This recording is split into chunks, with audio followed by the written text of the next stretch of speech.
Hey friends, I am about to make up a batch of lotion and I thought you might like to see how to do this.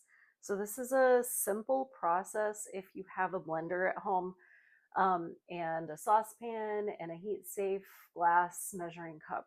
You're gonna need a few ingredients. Now, this is a very basic lotion that I just use for myself at home. Okay, so this is a lotion that you will want to refrigerate to extend the shelf life because I'm not going to add any sort of preservatives to make it shelf stable. I'm not trying to sell it, it's just for me to use. Um, you can make a lotion with only 3 ingredients. You can use water, oil, and beeswax or another type of emulsifier. Today I'm making an herbal based lotion, and so I am going to use an herbal infused oil. I'm going to use an herbal tea as my water, and I'm going to add a little bit of other ingredients that I'll talk about, and I'm going to use some beeswax. So those are my 3 ingredients. And today I'm focusing on calendula. Calendula has many skin soothing properties, and so it's a lotion that I want to be able to use on my face, my hands, my body. And so I have already infused dried calendula flowers into my oil. So for today's lotion, I have used rose hip oil because that's what works best with my skin for my face.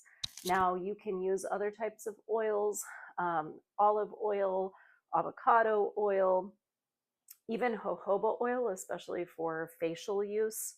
So you just want to be careful of what the oil is on the comedogenic scale, meaning how much it clogs pores, and your own skin sensitivities and skin needs.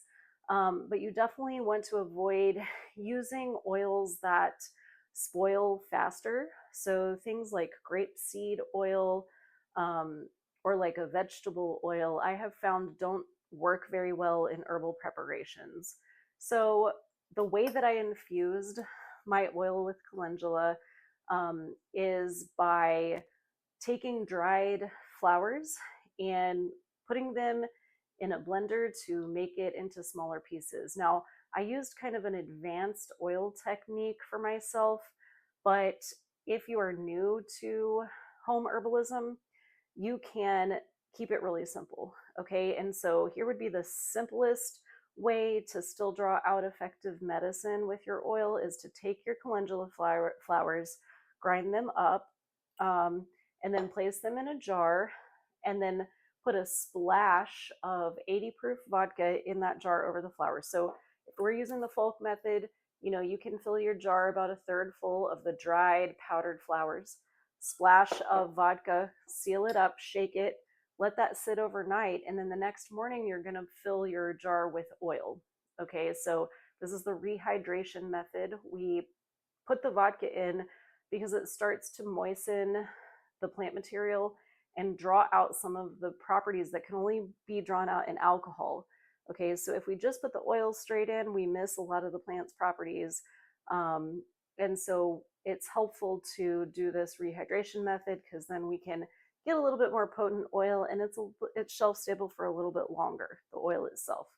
Now you can put the lid on after the oil's in and let that sit about a month and then strain out the dried plant material. Okay, in my case, I used what is called the blender method, which I'm not going to get into for this video, but if you want me to do a different video about the blender method of oil extraction, then drop a comment and I can film that the next time I'm doing it. So I have my oil, which has already been through this process of macerating with the dried calendula. It's already strained. So this is my herbal infused oil. If you don't have an infused oil, you can just use your oil without it being infused, okay?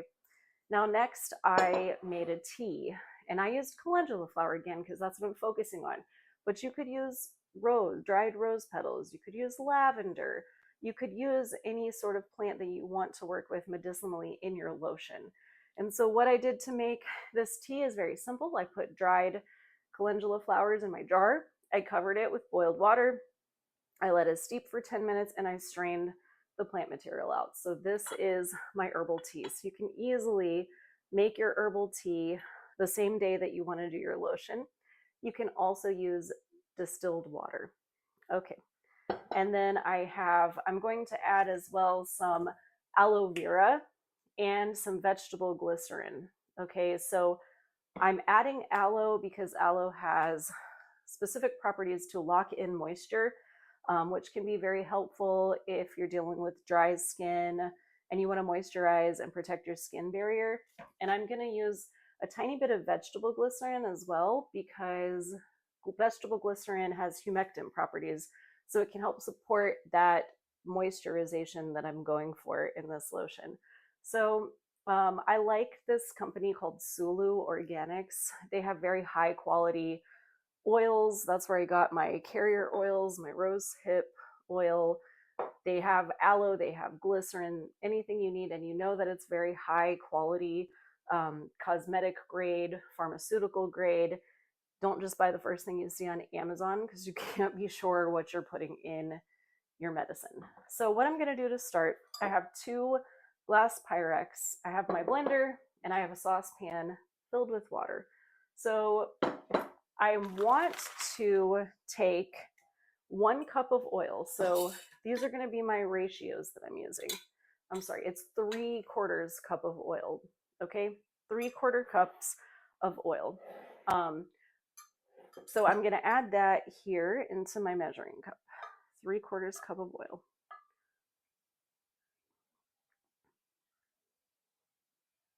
Okay. Now I want to add my beeswax here, and I'm going to use 1 tablespoon of beeswax to my 3/4 cup of oil. My beeswax that I have here is already in pellets. If you have a block of beeswax, you can shave it down with a cheese grater, and then you can measure it a little bit better. So a tablespoon of beeswax pellets. And I'm going to create a double boiler by taking my saucepan that's filled with water and placing my Pyrex that has the oil and the beeswax down inside the saucepan. Now I'm going to place this on high on the eye of the stove, and then while this is heating and the beeswax is melting in, I can prepare my other ingredients. Okay, so now we have the water-based ingredients, and the total of those ingredients is going to be 1 cup.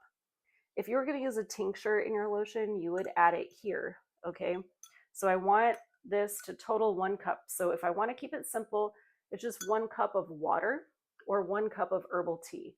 Because I want to add in some aloe and glycerin, I want the tea plus the aloe plus the glycerin to equal the 1 cup.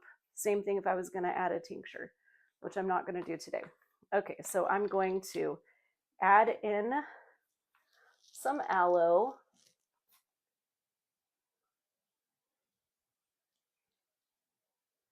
And here I think I'm going for just shy of a 1/4 cup. I'm going to add some glycerin to the equivalent of about a tablespoon. And then I'm going to add my tea. And this should all end up equaling 1 cup. All right. Now I don't actually need to worry about stirring this because I want this to go into my blender. All right, so all of that together is going to just be in the blender, and it's going to be waiting for me. And once my beeswax has fully melted and incorporated into the oil where that I can't see the pellets anymore, I'm going to stir that up and make sure it's really fully incorporated, and then I'll show you what to do next. Here's what the beeswax and oil looks like when I first get it on the stove. This is what it looks like once the beeswax is melted. Okay, so I have my tea with my glycerin and aloe in the blender, and I have my fully incorporated beeswax that is now melted down into my oil. It's hot, so be careful. But what I want to do, and this is going to be loud because I'm going to run the blender, but I'm going to tell you what I'm doing. I'm going to start this on blending very low, and I'm slowly going to pour the oil in as the liquid in here is blending. Okay. And this is going to be a while. So you just keep blending until it starts to look like lotion. It'll look almost white.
Okay, it's not done yet, but I want you to see it started to get really thick.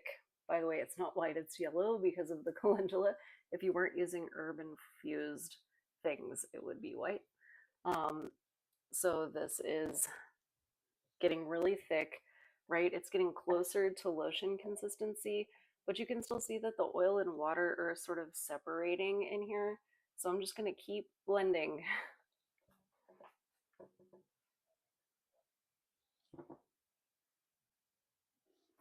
You want to stop every now and then to check on it, see how it's getting more emulsified, and you can kind of scrape down the sides to make sure that everything's getting incorporated. Now this is getting pretty close to done. I'm going to blend it just a little bit longer because I want to be sure that everything's fully combined in here. But it smells amazing. It smells like calendula. Look at the consistency on that.